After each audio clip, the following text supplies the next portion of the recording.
Hi and welcome to the next part of our really simple jewellery makes for beginners using ultraviolet curing resin, and today we are doing abalone shell. There's going to be a whole playlist of these eventually, and so I'll link that for you because at the moment there will be the nail art stickers video that precedes this one, plus an extra little video I did revisiting an early video that I made for this channel right back almost on day one making this. So let me link the entire playlist for you and you can have some fun. In the meantime, we're going to have a look at some abalone shell. Now, I'll put a picture of an abalone up on the screen for you. It's the weirdest creature and apparently it's some sort of delicacy. Anyway, yes, it does produce these amazing shells.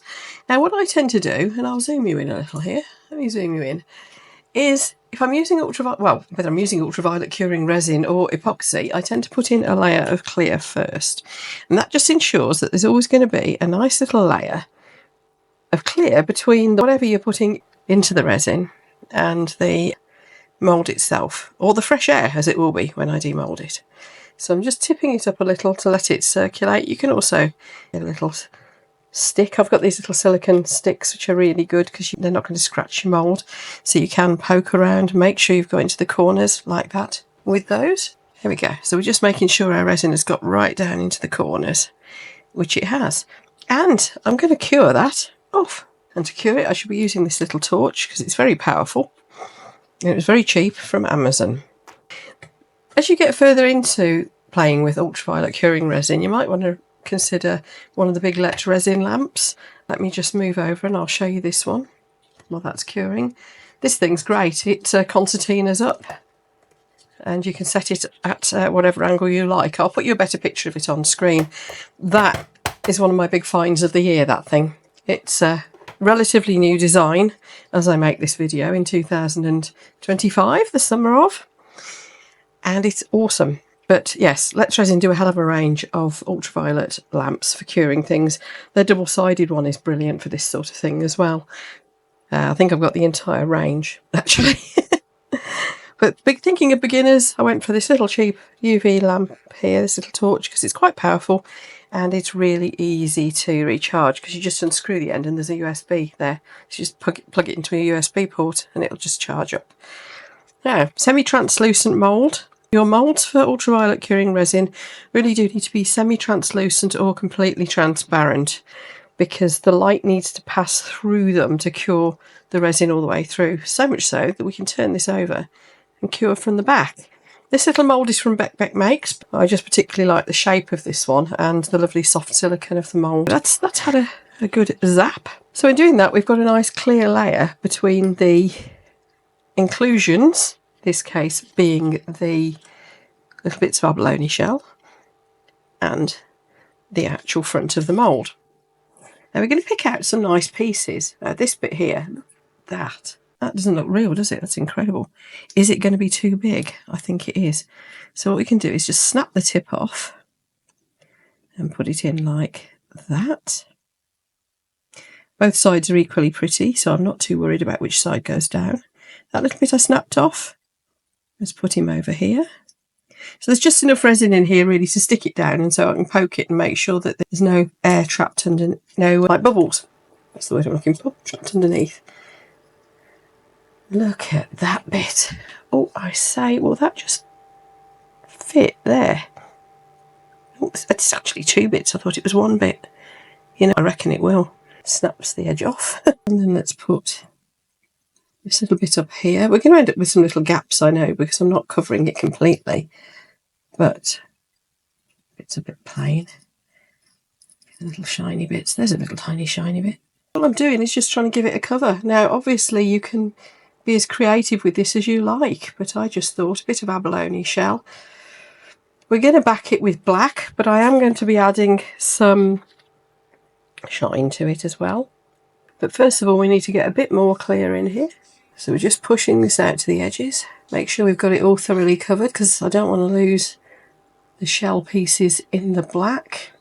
And now I'm wondering, do I leave the back actually transparent? Actually, I've had an idea. Let's cure this off and I'll show you the idea. Okay, so that's cured, and the bright idea I had was to get a little bit of a beautiful chameleon powder to put on the back that will colour coordinate with it. And this is one of the ones from the Tiny Turner, as stocked by Toonpish Crafts, which if you follow Resin Crafts, I'm sure you'll know who Wendy from Toonpish Crafts is. She stocks this entire range, and that's where I get them from. Which reminds me, I must put in an order. I'm getting a bit low on some of them. There you go. Probably use slightly more than strictly necessary. But let's see how this cures then. And I am going to put black on the back because that's just traditionally what we do with chameleon powders, isn't it? And this will be one idea for abalone shells. Now, you can get them in different colours because, well, I think abalone being a natural thing varies anyway. I think this is fairly close to the natural colours, this one. But I have got some pink abalone as well. You can get it in all sorts of colours. So let's cure that one off and we'll have a look. And now the other thing we do is we cure it from this side as well. And this is the reason for using a translucent mould. This makes sure you've cured all the way through. Now these little pots of abalone were actually from a nail art supplies. You'd have to break it up pretty small to go onto your nails, I think. But that's where that was from. I just found it on Amazon years ago. The resin I'm using is the clear hard type from Let's Resin.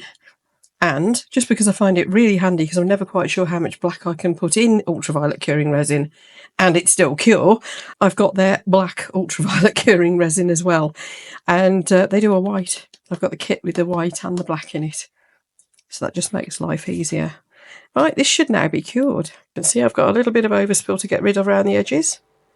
Oh, look at that. And I think putting that chameleon powder behind it, which just catches the bits that I hadn't quite filled up with the abalone. I think that looks amazing, doesn't it? Now, little tips for you. Wherever you've got sharp edges or bits that didn't quite go to plan, around the edges like this, which I have got a little bit of overspill that's caused that, you can go around with your nail file.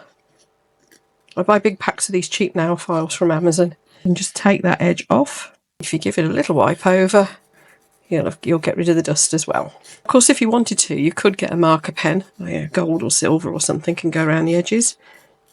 If you wanted to give it like that sort of an edge, but I'm going to leave this as it is because I'd rather like it just like so. So we give it a bit of a white. And there we are, we're done. Wasn't that easy? And doesn't it look spectacular? Now, little tip for you. That looks really nice already, doesn't it? But before we go drilling a hole in it, let's pop another coat on the back. And you can see some of that chameleon powder came up through the black, so we've got quite a nice effect there. So I don't want to disturb that too much. What I'm going to do is dome the back off and then dome the front. So there we go, we've domed the back. Now we've done the front, get my lamp on it again. So while that's cooling down, before we have a proper look at it, let me show you the easiest way to get stuff off your moulds. Look at that, look at this. That's just perfectly ordinary sticky tape. Parcel tape works well, masking tape works well. That blue painter's tape works pretty well as well. Anything really. There we go, look at that. Clean, done. And I've just found the pink abalone. It's more of a lilac-y, pinky. I don't know whether it's dyed. I know you can get dyed abalone. Or what? I'm not sure. However, let's same again. Put our layer of clear. Let that run round a little bit. Ooh, look at that bit. You see what I mean? It's like a pinky lilac-y. Let's put it that way though. Put it down. Make sure we've got no bubbles under it. Oops. There we are. So that's those bits in. Let's put another little dot of clear. While that's curing, I will show you the back of this one, the first one. So everything's suddenly gone blue. There you go, look at that. That does not look real, does it? That does not look like it could be something that came out of the sea, which it did. I'm going to put another layer of clear on top, just as a kind of finishing touch. At first I've got a little bit of overspill still to sort out that I missed the first time round. So we're going to go around with a nail file again.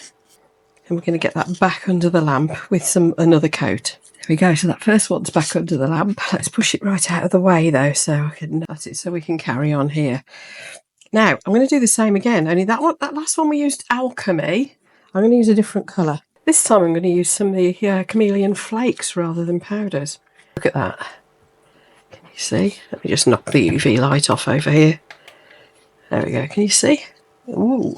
What I've done is I've cured this piece so that it's still tacky. There we go, so the flakes have stuck exceptionally well. Don't forget, I always put the links for everything I use down in the video description below. That's where you click more down below the screen here. So if you fancy any of the things I'm using, then go have a look there. Sometimes I've got discount codes for you, sometimes I haven't. I tend to show what products I think are exceptional and I use myself. And wherever possible, I have negotiated discount codes for you, but I'm not always an affiliate for them all because some of the smaller firms can't afford to do affiliate deals and discount codes. So for those, I should just put you the links because I'm supporting them because the products are so good and because they're such great businesses.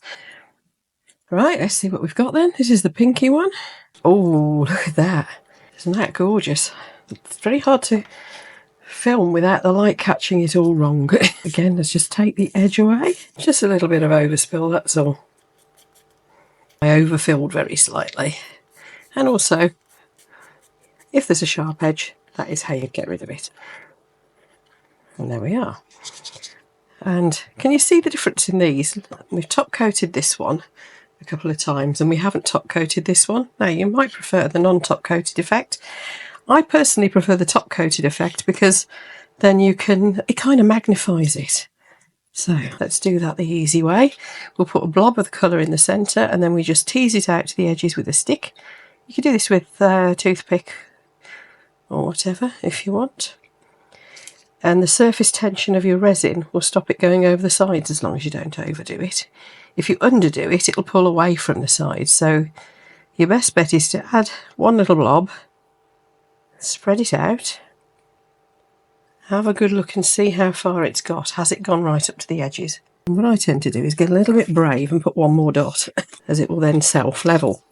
Right, let's get that to cure. And there they are. I think you'll agree those are rather special, and my goodness, that couldn't be any easier, could it? Now, I could put another dome on top of that, and I could do the back as well. Either way, we're going to end up drilling a little hole in the top and putting a bail on them. Now, if you want to see how I do that, take a look at the previous videos in this series. So we have done abalone shells. We have done nail art stickers, plus the bonus glitter one that was right at the start. So let's tick some off, and you can see on my list what we're doing next is a tiny beach scene. Well, beach, aquatic, marine, don't know what you want to call it, but it's using little metal things of all stuff. Anyway, I'll see you for the next one. Don't forget, I'll put a link to the playlist for all of this series down in the video description, and over the coming weeks, this playlist will grow. It will be ideas for resin jewellery for beginners, will be what the playlist is called. See you for the next one. Bye.